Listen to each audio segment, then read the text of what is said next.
do transcription. And let's say this, like we are recording this training now. Then we give it to, let's say for record purpose, to be sure that all the pages of these slides that actually talk about the information, I try to pass information to you concerning all the pages of the slides. Then this audio, we give it to somebody that transcribes for us.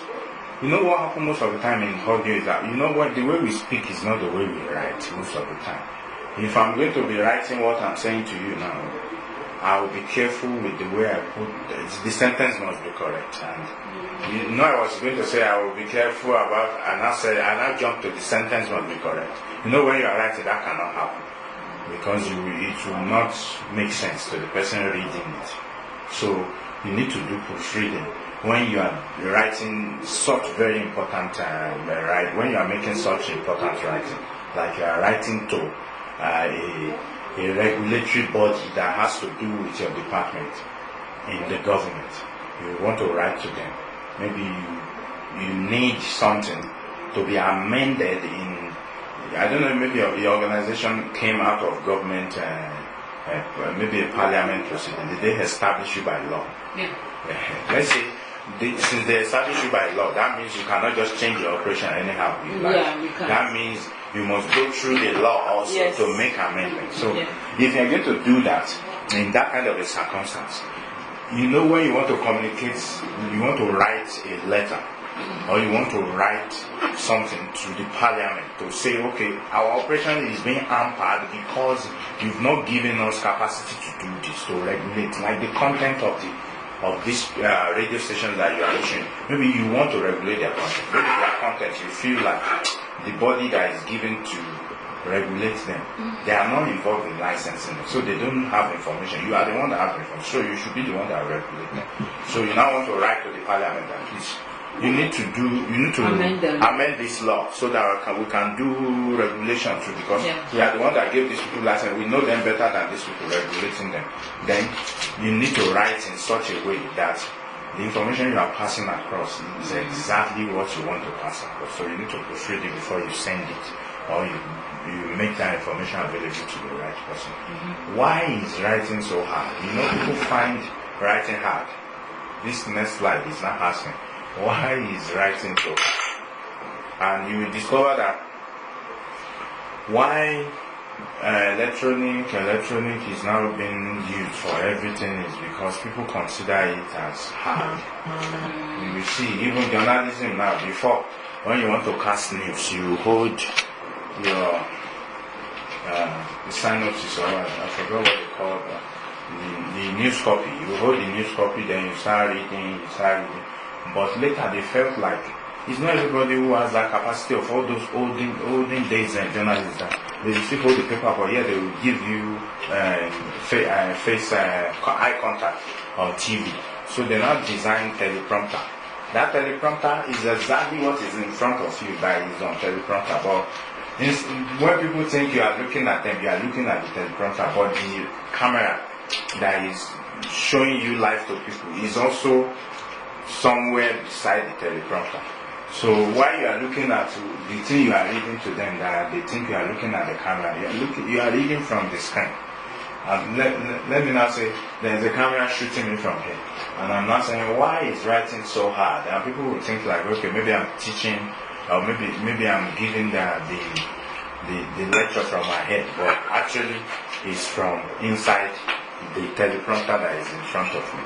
So writing is considered a hard thing, and we're going to treat it just now.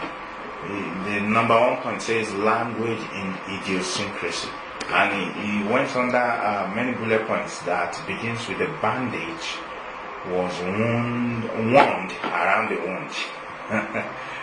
All those kind of words that they may not communicate anything, but it will sound nice. The bandage was wound around the wound. The wound was bandaged. You can still say the same thing like what this one was saying. The farm was used to produce produce. You know, you want to say, okay, on this land, we use it to plant cassava. Why will you now be using the farm was used to produce produce? So what if the person in the first glance said the farm is used to produce. What if the person interpreted that to produce? That's what you're trying to communicate. So you don't need all this kind of a thing when you are writing something, a letter that is very important. You want to apply for amendment of the law that creates your department so that you can be able to take up more responsibility than you have right now. Then you must be succinct. You cannot say one big English when you want to say it. You say what you want in plain English, that we want to regulate the activities of these people that we are issuing licenses to. That is what you want. Instead of saying we beg the House, you now borrow those parliament languages to look into the structure that supports ICASA in issuing licenses and able to monitor the activity of this organization that we issue licenses to. Henceforth, there is a need that is created for us to look into the activities. You are just talking and talking. The point is simple. We want to be able to regulate the activity. That's just the point. So you don't need all those things. The dump was full that it had to refuse more refuse. The waste basket is full and it cannot contain more trash. So why would you have to use more refuse to refuse more refuse? So what if somebody who is reading it at a glance says refuse more refuse? What if that's the person's interpretation? We must polish the polished furniture. What if the person interprets like we must polish furniture? We could lead if we could get the lead out. So it's just complicated. So language and idiosyncrasies, it makes writing so hard. It makes it look hard. And the next slide says that a bass was painted on the head of the bass drum. A bass was painted on the head of the bass drum. If something is pasted, if the bass is pasted on the head of the bass drum, you can as well say that okay, there is a painting on top of the person, on top of the space where the drum is going to be played. You don't need to mention the name of the bass again twice and now confuse the person that is reading it. When shot at, the dove into the bushes. The dove flew into the bush or was eating or something simpler to just make the point, to drive the point home as easily as possible. A seamstress or a sewer fell down into a sewer line. A seamstress and a sewer fell down into a sewer line. It's a tragedy here, but we don't need all this tautology. I don't know what literary word that is used for where you play on words. I think it's onomatopoeia or something. I've forgotten that literary device that they use to qualify that kind of word. Let's face it. English is a crazy language. English was invented by people, not computers, and it reflects the creativity of the human race, which is, of course, isn't a race at all. That is why when the stars are out, they are visible, but when the lights are out, they are invisible.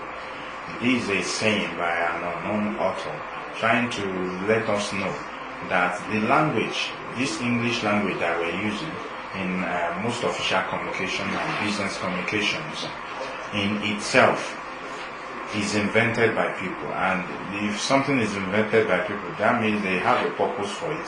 They have a way in which they want to receive it. So we must also use it in such a way that it will not defeat the purpose and how they intend to use it. Instead of we have many people that speak big English and everybody will end up not understanding what they're saying. Common weaknesses, wordiness, technical jargons, if, like, you know, I was saying that you want to write to the parliament to amend the law that establish your organization, then you were using too many words, and the only thing you want is just to be able to regularize the activities and control, look into, not just give them licenses, because you know them better. You are the one who went to check the premises they want to use, you check the qualification of the person that wants to run it, how many staff they, so you know about them better. So that's what you want to say, and you just say it straight instead of using too much words and technical terms and jargons that will just confuse the person that wants to receive the communication. Basic language problems, like in this country now. Before I leave that slide, the basic issue that they have in this country is that they don't speak English to you. Even when they realize that you cannot understand their language, they will still be speaking the language to you, then you will end up not communicating. Really? That's what they do, especially the locals. The white people or the educated ones, not even all the educated ones, but mostly the white people can still speak English to you when they understand that maybe you cannot speak Afrikaans. Because most white people here that are indigenous and South Africans, they speak Afrikaans. So if they know that, okay, you don't speak Afrikaans, they speak English too. But the indigenous, like locals, they still continue to speak their language to you. Any little altercation, they bring out the gun and start shooting and maltreat people. So basic language problems also. When you use a language, like, and it affects them in everyday life. Like most of all their communications, despite English being one of their official languages, they will still put their language. There are some things, basic things that they will still give names, local names to. Like if they are having a conference in South Africa, they won't say conference or clinical, they will say Ndaba. I think Ndaba is not an English word anyway, but they have that kind of words that they use all over the place that ordinarily it's not necessary if you want somebody to understand what they're saying. And this one is pointing our attention to something. It says, remember, on the written page, being clear and concise is more important than being impressive and brilliant literary or academic. You know, I was giving an example of writing to the parliament, and you said, going by the way of this, we see a need that regulation of activities of licensed radio stations is importunated by all the errors that we've seen them commit, and by lack of enough information by regulatory bodies, because we house the information and we know the beginnings or the background of these stations, we can manage them nicely or better than all the regulatory bodies, and therefore we are making a proposition to the National Assembly to look into restructuring. What does it? Why? Why?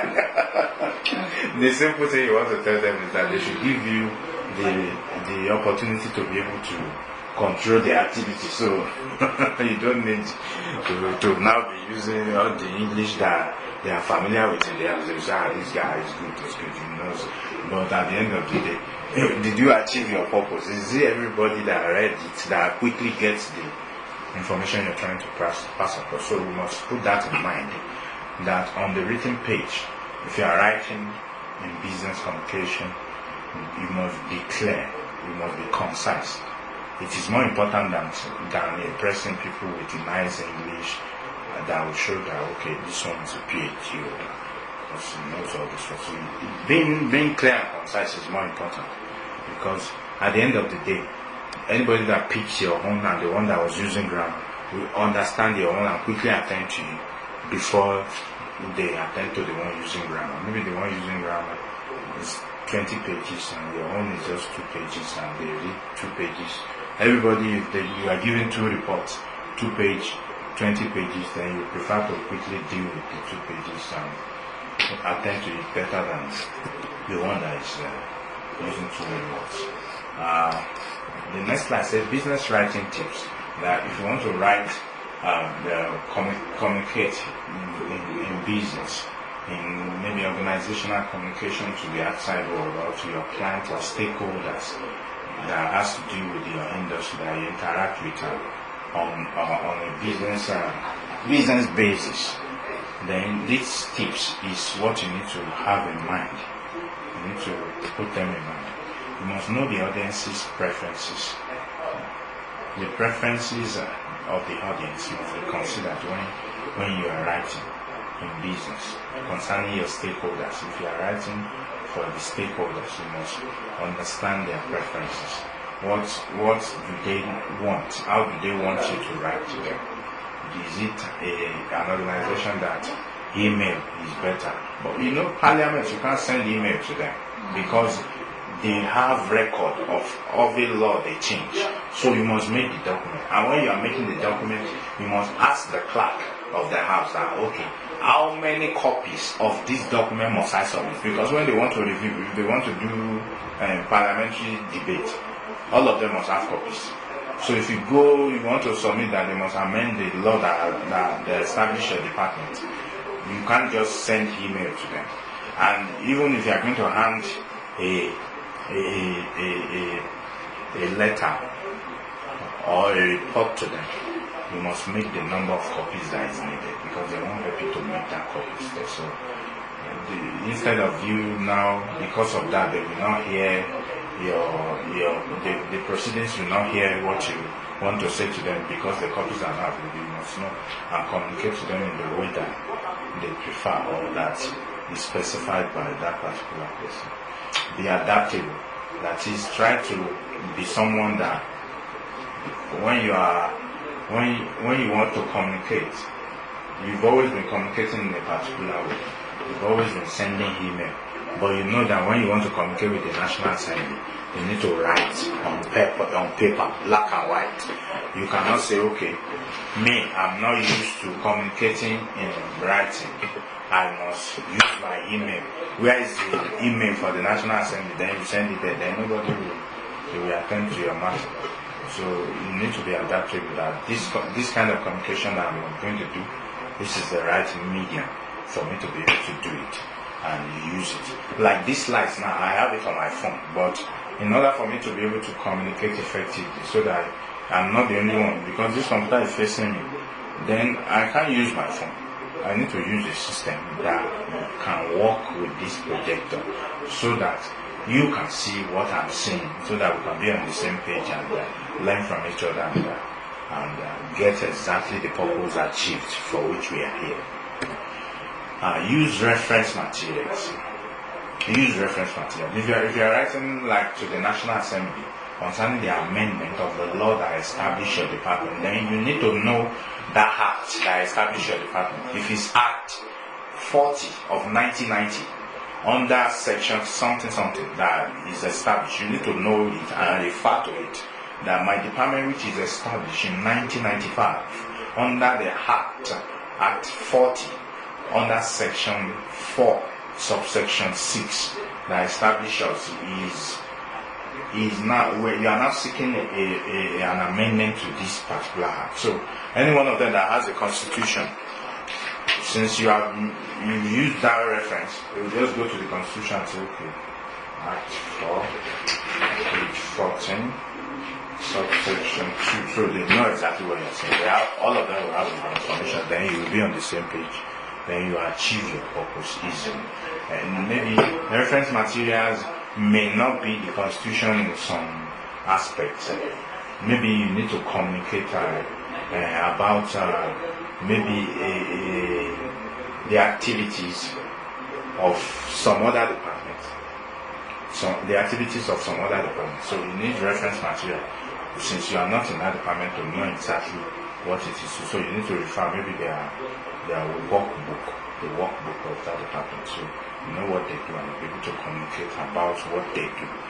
And you'll be able to talk about what you want them to do and how it affects your own department in order for you to be effective, achieving your end. Business writing style. Recommended for nitty students. Franklin Covey style guide for business and technical communication.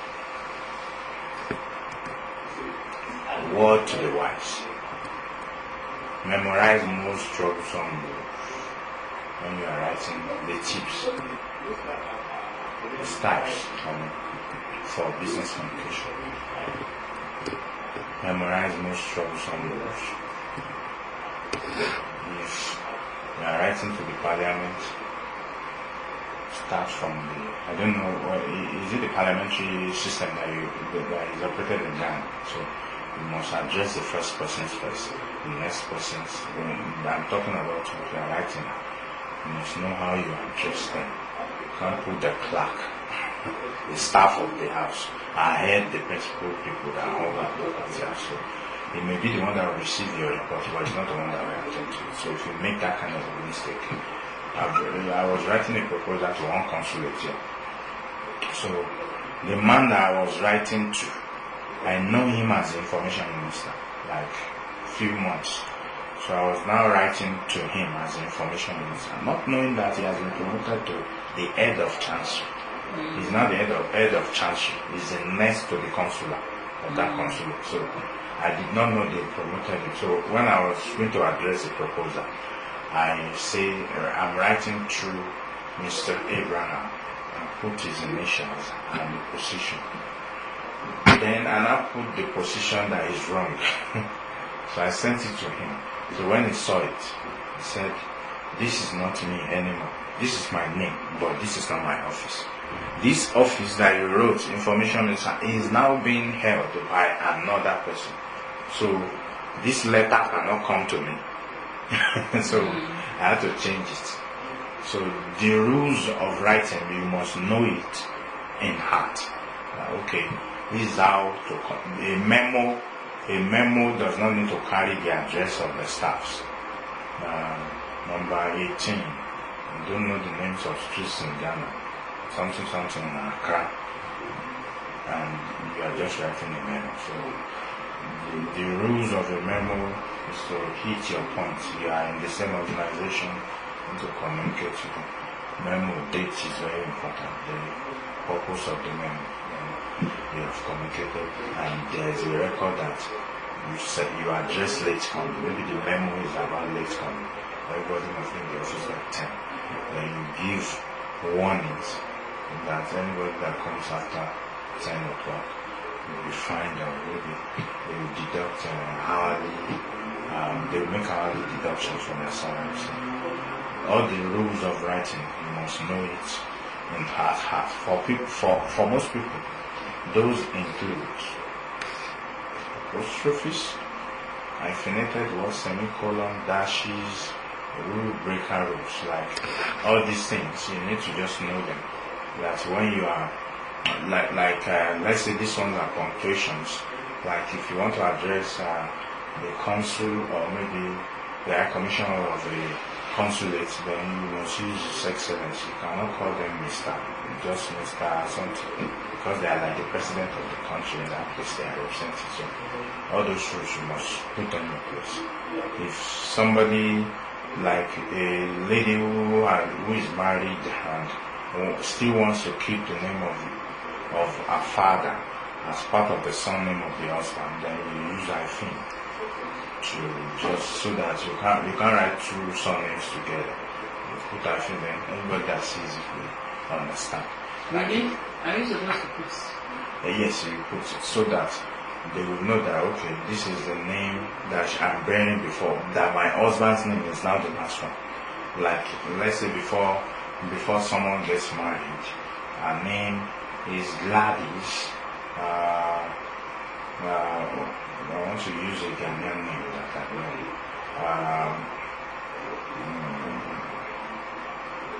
I don't want to use a common Afonsa.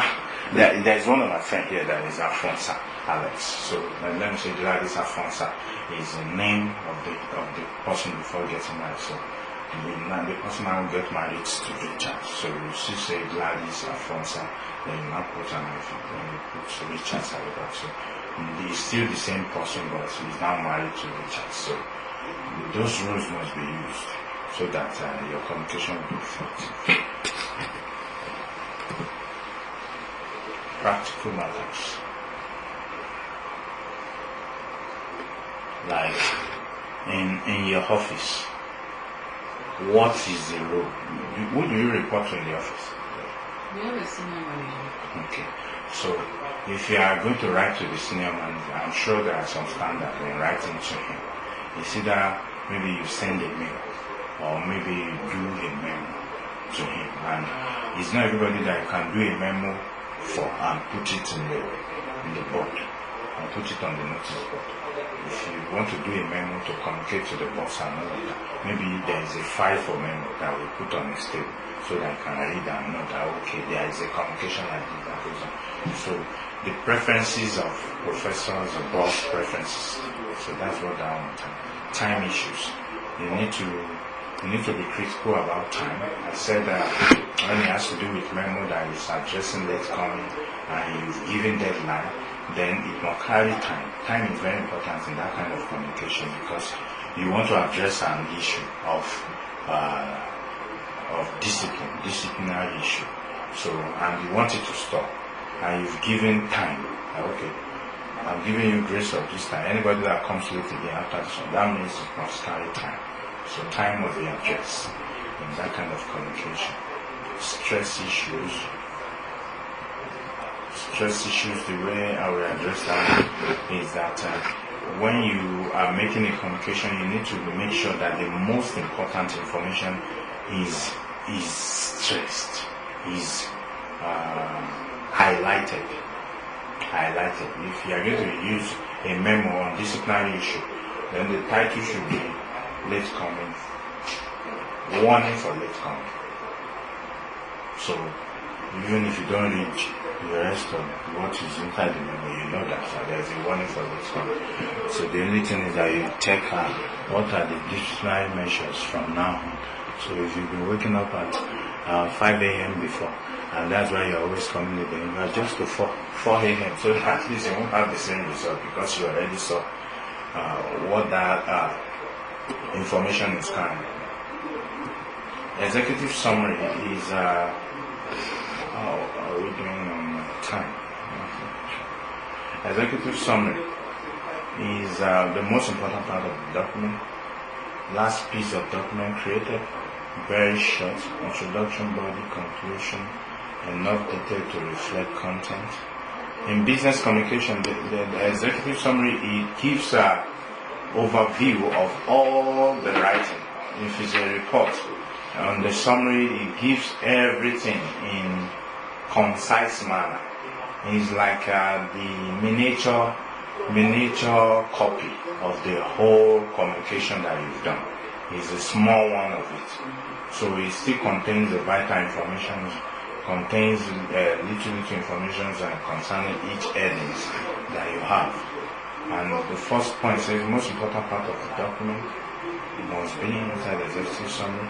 Last piece of document created, very short, introduction, body, conclusion, enough details to reflect content.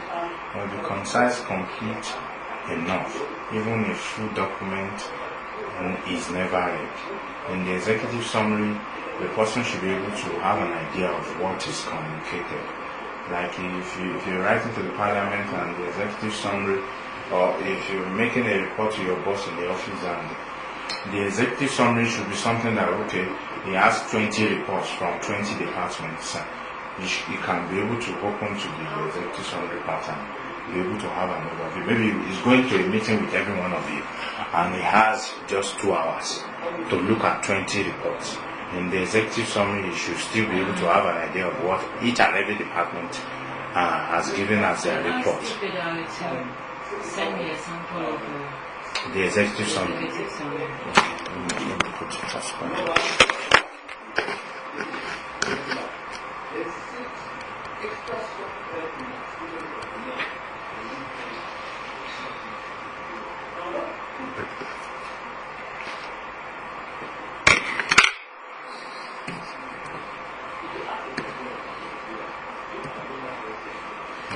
Comprehensive restatement of purpose. It still goes in line with our explanation that it must contain all the important information. So, comprehensive restatement of purpose. If it is a report, if it's a report that is given on a crisis that has been managed successfully, then it must say, okay, this report is written in order to make recommendations for avoidance of future occurrence of what has happened. So the purpose should be stated. Then the scope will now include that, okay, this report covers pre-crisis, mid-crisis, and post-crisis. So that is the scope. You are not going to go outside projection about crisis or anything else apart from those three scopes that you mentioned today, and the conclusions of the report, the results that were given, recommendations that were given in the report. So all those things must be included there.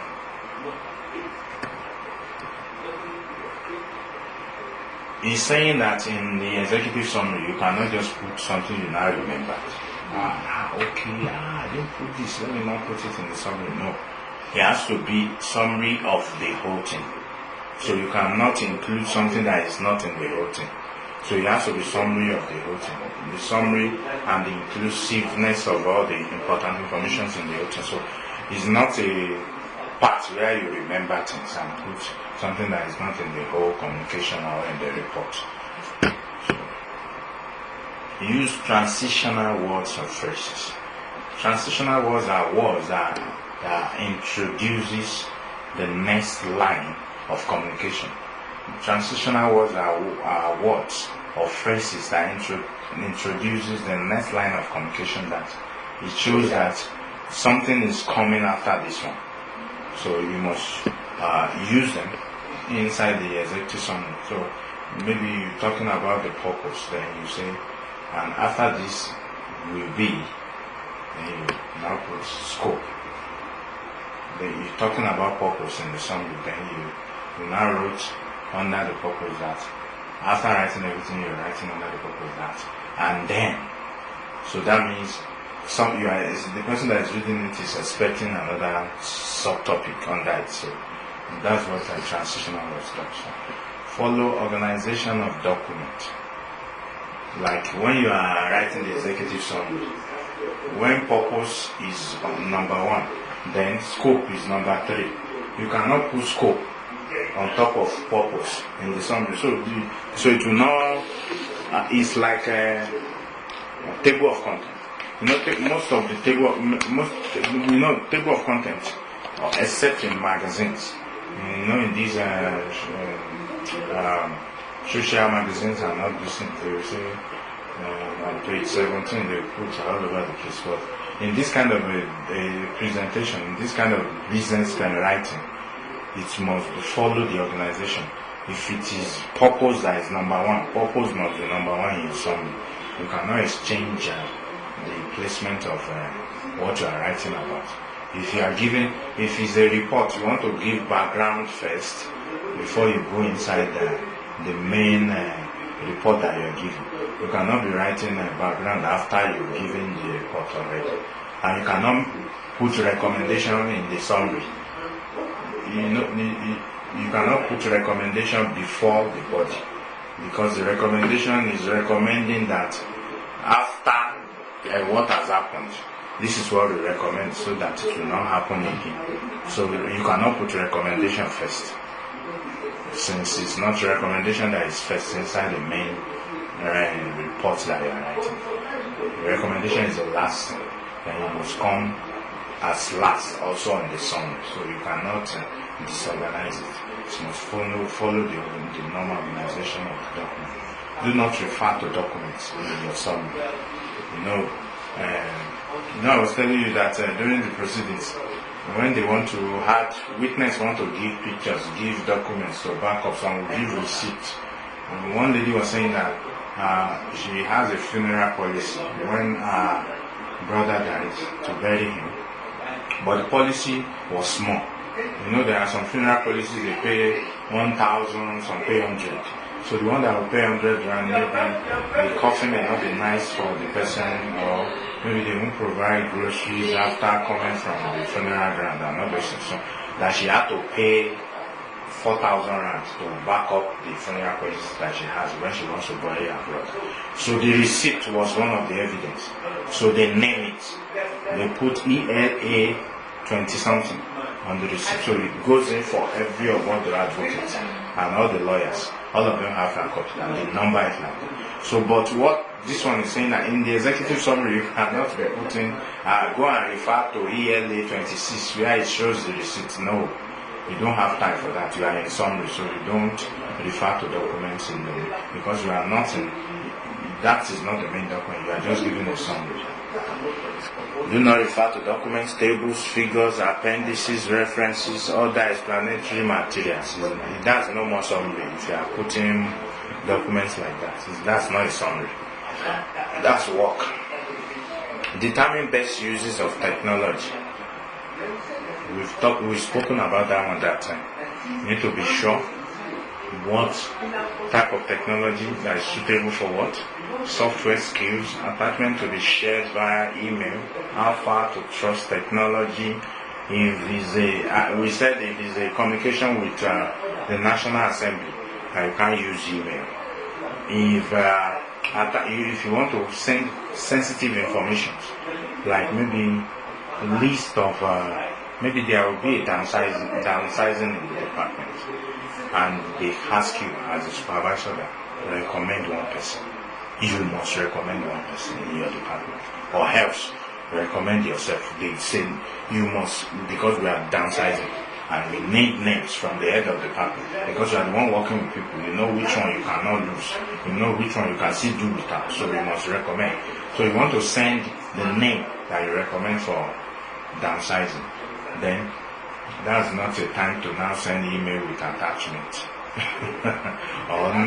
or be in a hurry not to type names and expect the autocomplete to help you.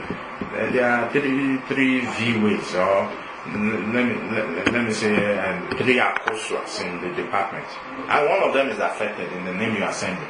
Then you just type acosa. You didn't look, maybe it's the Agnes or the Gladys that you are sending to. Then you copy the person that the name is recommended, and you are doing your job, but the information is exposed already, and it will be as if you are the one who sacked the person. So you must determine the best use of technology. In that kind of situation, it will be better if you have a file, type your recommendation, put it there, and go and submit it in the office. Instead of having to, and that kind of communication, you don't even need to use your secretary. If you have a secretary that works within the office, so that the information will not leak and all those things. Even if it has to do with gratifications also, we would like that the news will be broken to the people in a way that they will hear it first time when you are sharing the information. They are being promoted also. You don't want the person that will not be promoted to see that you are recommending this one for promotion, I am not recommending, and I'm working for you also, I'm under your department. So you need to know the best use of technology, how far to trust technology. Do you have a device that in case if internet does not work, do you have a toggle? Do you have a dangle to use to send mails to people? Let's say the local area connection just went down for 4 hours and you have a very urgent report to someone. Maybe somebody is in the meeting, the line manager or the executive manager is in the meeting, and your report, you couldn't take it along when I was going, and sent you a message that I need to make comments on your report. Kindly send to me immediately. Then the office internet refused to work. Do you have an alternative? Can you convert the document into your phone and send via mobile internet and all those things like this? So how far to trust technology, so you need to make other arrangements when it has to do with technology. Software skills. I work in the bank, so one of the challenges if you just join the bank is that the software, you don't know it from home. It's not like anything before that you know before. It's always a secret. You need to have worked there before you would have known about it. So, and different banks have different software that they use. And most of all these softwares has different keywords that they used to show. Like in First Bank of Nigeria, where I worked for like 6 years. If you want to check balance, you can use ACLI, account balance information. I've forgotten what the acronym is. ACLI. You can use ACLI. And if you want to check account balance with loan record of the customer, you use ACL to check that one.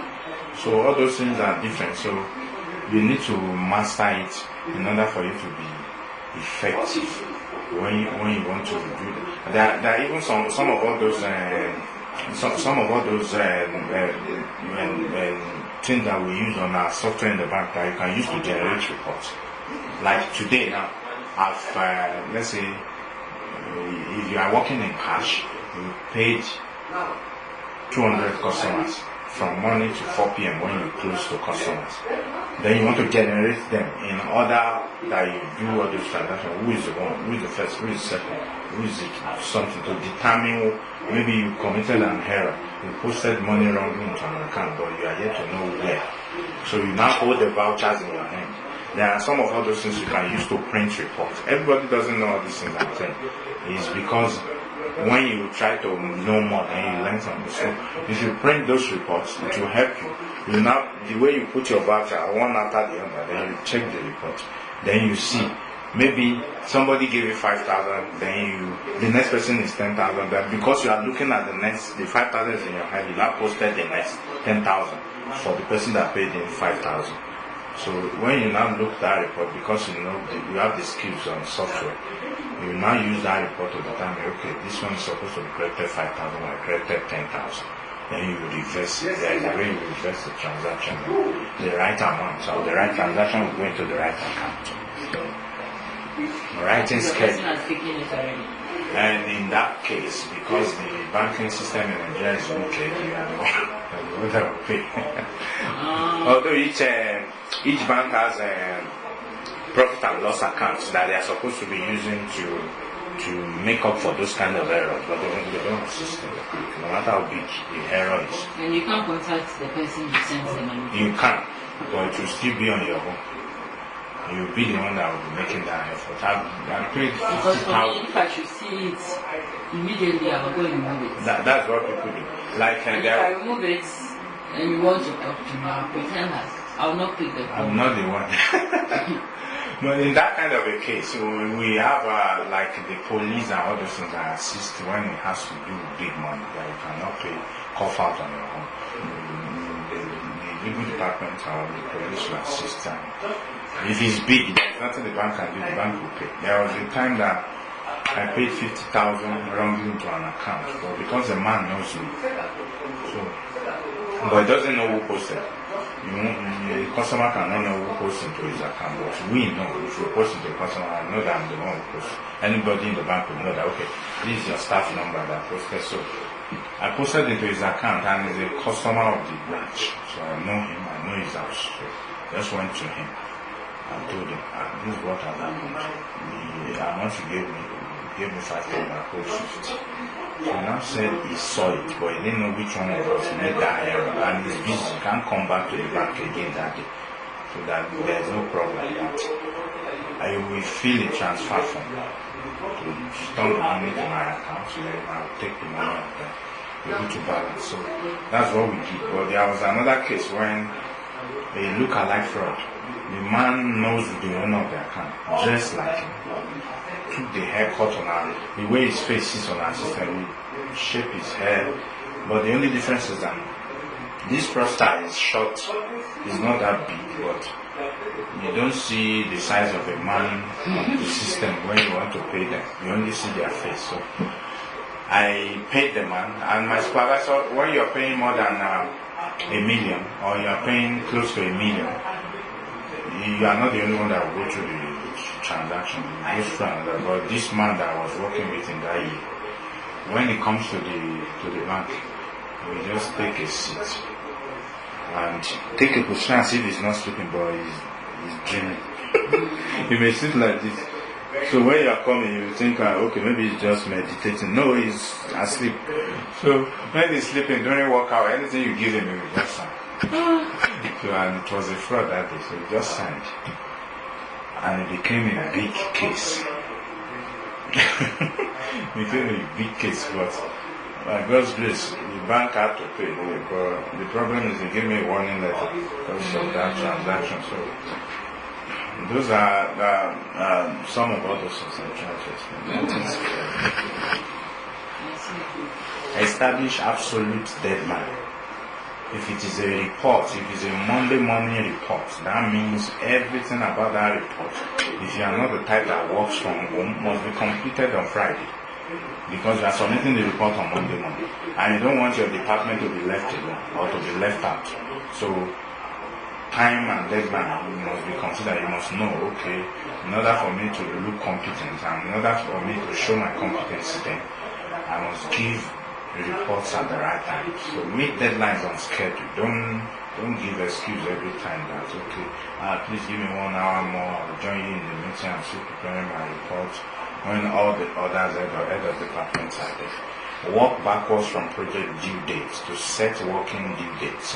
Work backwards from project due dates to set working due dates. That is when you are working on a project, you know when the project is going to end. Then you will be working as if as of this date, this must have been done. As of this date, this must have been done. In order for us to meet up with this day. So you schedule things and share them. I want to produce this magazine. This magazine is a quarterly magazine. On month 1, how many pages is this?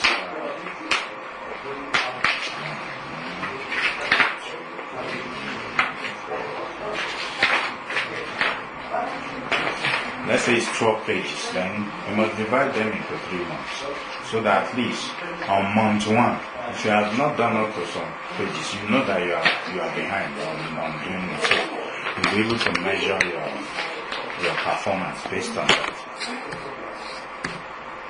Think in advance is like what we have, what I addressed just now. First page, first draft G is the last thing. Finalized document on, due on. That is like this thing I just explained. You strategize in a way that you place things in timing in order for you to be able to meet up. If you are supposed to do weekly reports, then you must do day 1 on day 1. If you spill it over to the next day, then it will make it difficult to do the next day without having done the first one. So, why is drafting so hard? That is just that form of report that you do without having edited and doing it. It's just a draft copy of it. Why is it so hard? We don't write the way we speak. You know, I think we shared something like that when we started that. The way we write is different from the way we speak. If you transcribe our lecture today or the session that we are having now, if you transcribe it now, that wouldn't have been the way I would have communicated if I'm writing it to you. If I want to write this session to you, it's not the way I would have spoken it to you. So the way we write is different from the way we speak. So that's why drafting is very important. First draft, center on subject and substance. Don't worry about editing and proofreading when you are running a draft of this kind of writing. You are going to do a business writing.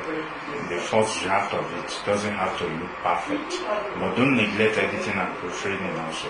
So that like this transcribing, I'm telling you, it gets to a stage when you have a 95-page transcription and you did not put full stop where they are supposed to be. It will become job. To now be putting it one by one later, maybe at the end of the report, it will become a job for you.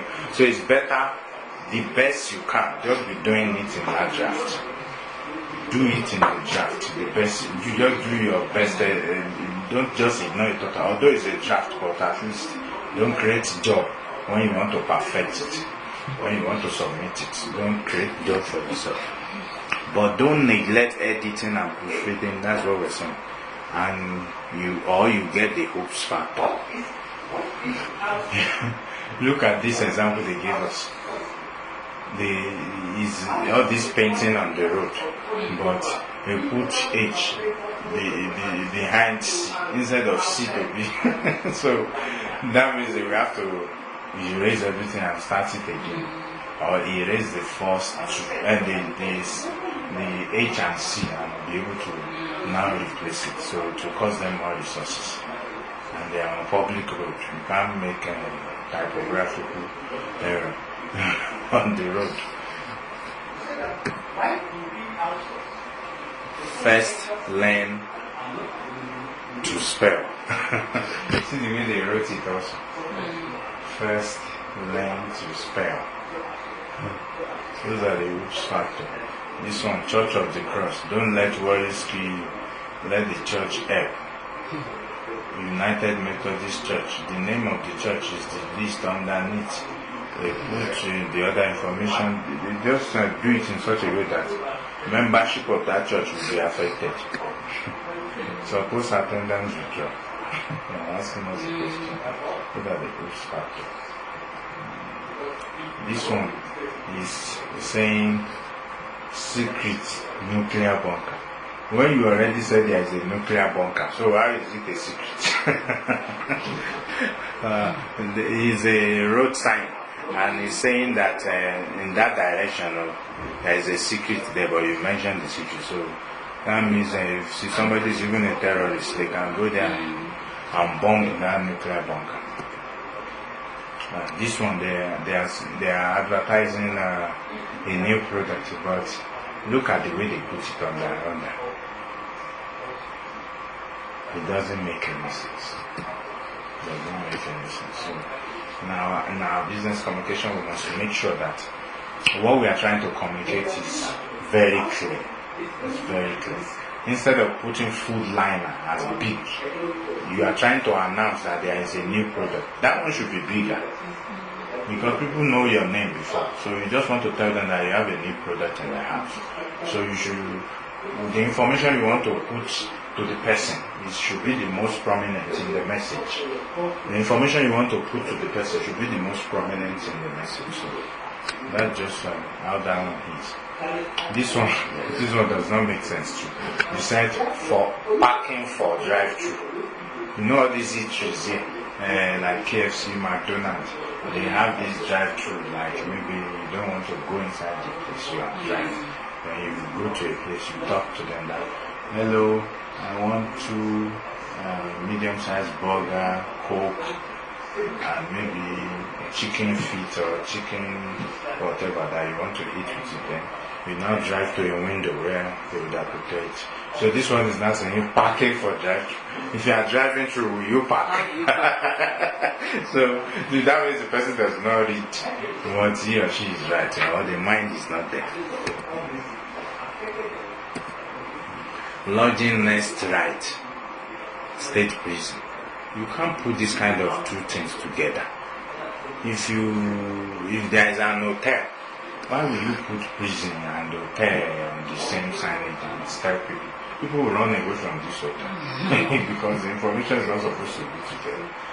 You can't be putting signage for an hotel on top of state prison. So you should go and find somewhere else and put your hotel. So even if people will eventually come there and discover that prison is not far from you, but it should not be made obvious like this. So we must also watch out for those kind of things in our business writing also.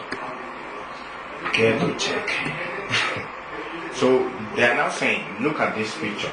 If you look at this picture very well, differently from all the ones you've been saying, they didn't write any English word or any word there.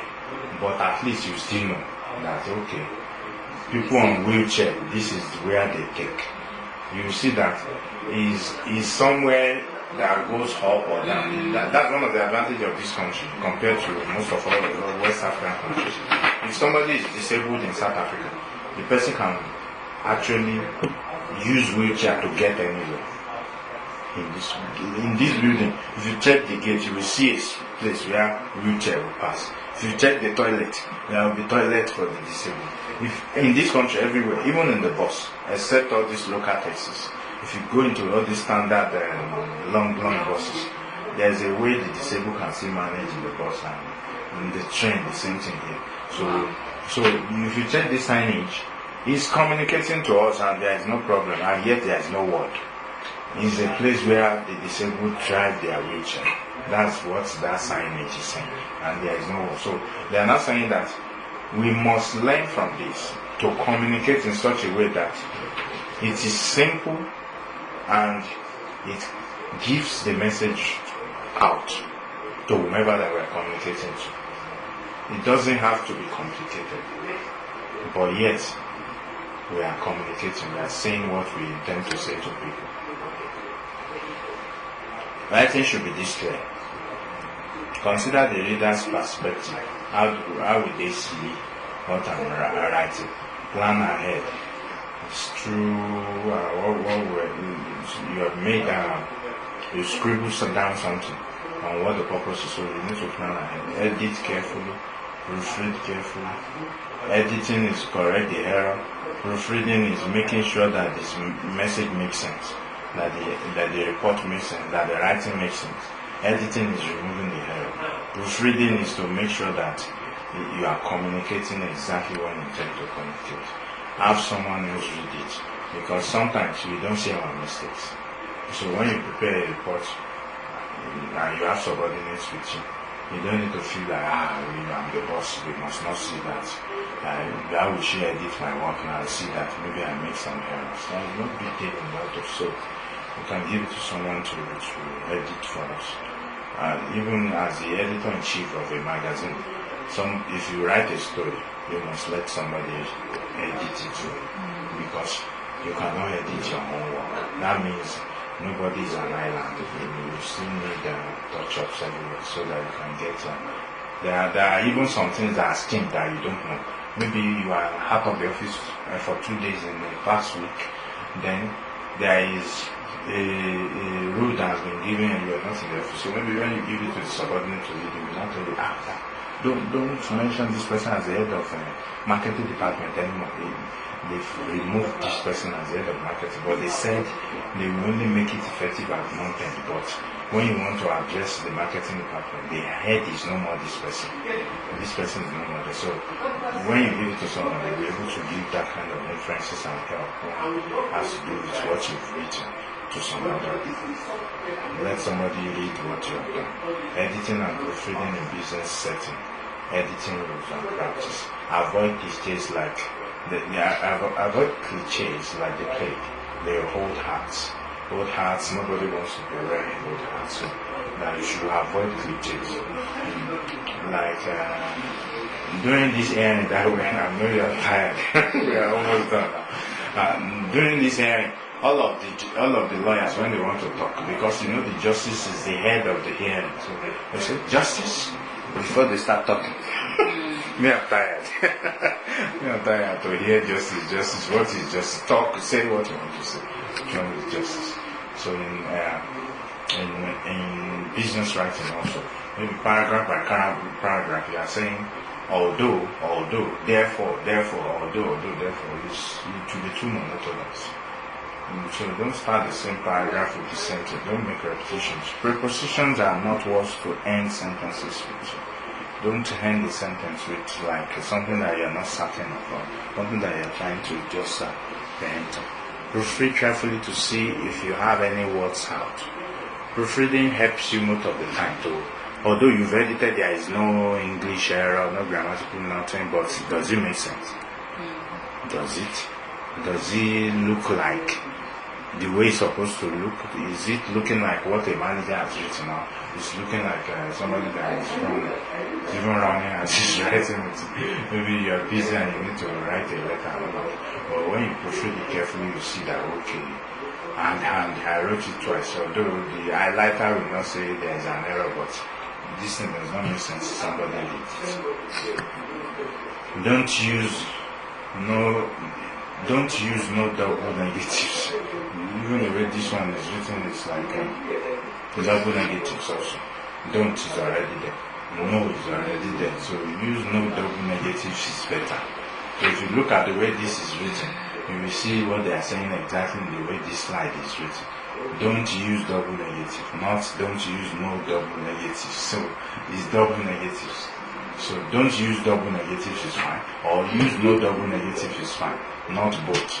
Don't use no double negatives, it's double negative. So avoid something like this in your editing. Watch out for this. No sentence fragments, like a sentence that is incomplete. They now went to, and when we got back, they now went to, and when we got back, we didn't finish where they went to. Where did they went to? So avoid fragments. Be more or less specific. I was saying that if you're going to write to the parliament, you know what you want from them. Then address what you want from them. Don't bother with all those specific parental remarks. Also, never ever use repetitive redundancies. Also, it's the same thing. So verbs has to agree with their subjects.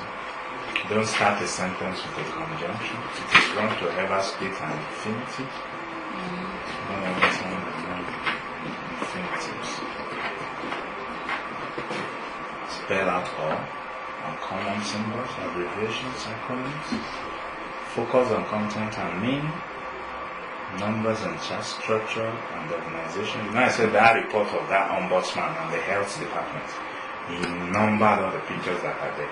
It's like 3,500, but you can refer to anything you want at any time. It's well numbered. The recommendations, it titled the recommendation, and it has pages and numbers, and the ones that refer to different people. So if you work like that on your report, no matter how big it is, people will read it because it's the way it's supposed to. Use present tense whenever possible. Don't try to be worse all the time because it's a part. There are some that you can see use present work for, so that it will look current and it will look real for the person that is reading it. That's what journalists do most of the time, especially we that write for magazines. We don't write the way a newspaper would write. In newspaper we use 5 W's and H. We start with who, what, when, where. You will use all those things, and H is how. That's what a newspaper writer will do. For me, that I'm writing something that has happened last month, I must be able to write it in such a way that timing will not throw my story as it is old. I should have a new angle to it. They opened that place last month, but it's a new restaurant. They opened last month. Although the news is no more current, but something happened there.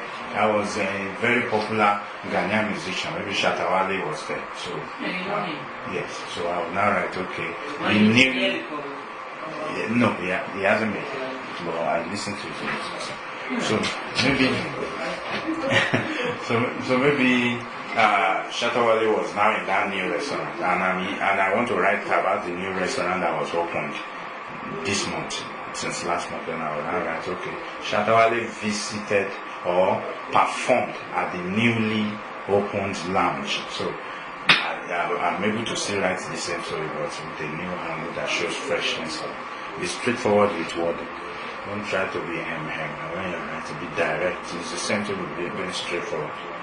Be confident of your analysis and recommendation. Don't give recommendations like if you want them to give you the responsibility, we are going to round up now, responsibility of regulating the activity of the radio stations. You need to give them a reason. Don't speculate that what you don't know may happen. Tell them what has been happening, what you think clash.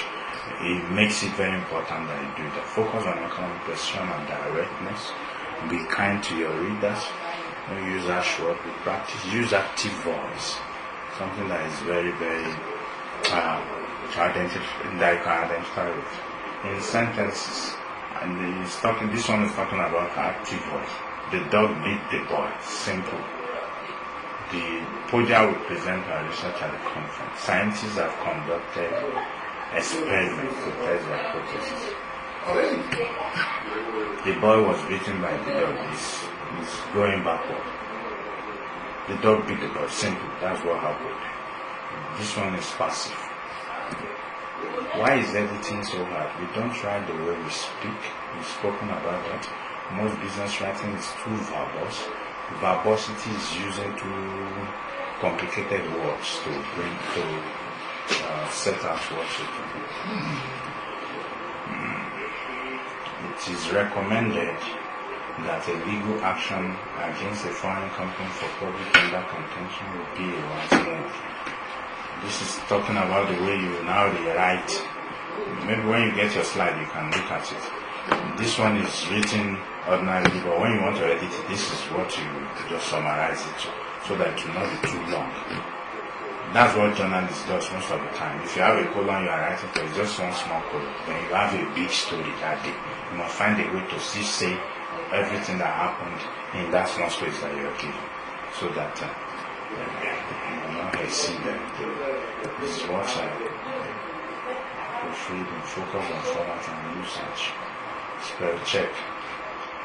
If you don't spell check most of the time, you just be sending around messages to people. So even if you are using Word document, do spell checking. Make sure you have it on, so that when you pull straight like this, you see the way straight is. See the way straight is. No GH. So the spell checking will tell you that's okay. This is what you need to do. This is talking about how you approach. Tracy, you finish shopping, isn't it? You are not shopping today. Where? Okay. Are you going somewhere? No. What do they call her name? Raina said she wants to go to Minley, so I was thinking if anybody can join her. Manny, today she wants to go there. Yes, today. Will you go and change the nice place? Yeah, I want to go. Let's quickly go now. No, they want to change. Okay, they want to change. But nobody is. Who wants to change? Who wants to change ranks? Who wants ranks? You want ranks? Just Salifu. And any of the guys? Okay. Salifu. Some people know I express interest. Now, what? It's not so much.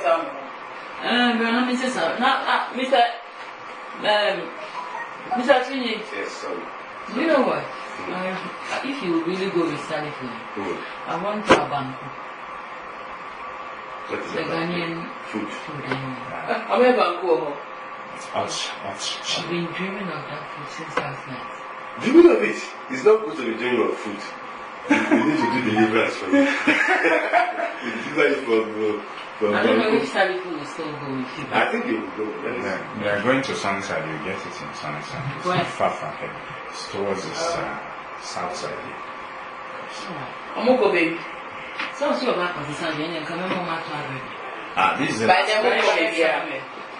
Oh, and that day, I'm trying to make some few things I'm going to talk more than what I am. Some few things I'm going to do. Let's go to banku na mwa ene mwa mfuchida la na mwasa sama upepe. I'm representing this 700. I don't know if Sara kudu wa kushti yapi. Abre. Isi empama Mr. Tinji. Come on, on the summer. I'm on mine. So that's the last page is the one that we just left now. That the person is doing advertisement and they may spell the most important word there. So it's very critical in business writing that you watch out for the words most of the time. So we are done, eh? Yes, we are done. He's going to send you the slides. Let me have it, because I have to sit down and really look at it. I think the timing is Packed. it's packed. It's packed. We're supposed to have maybe 2 breaks. At least. Not really too good. One is not yeah, not in cut.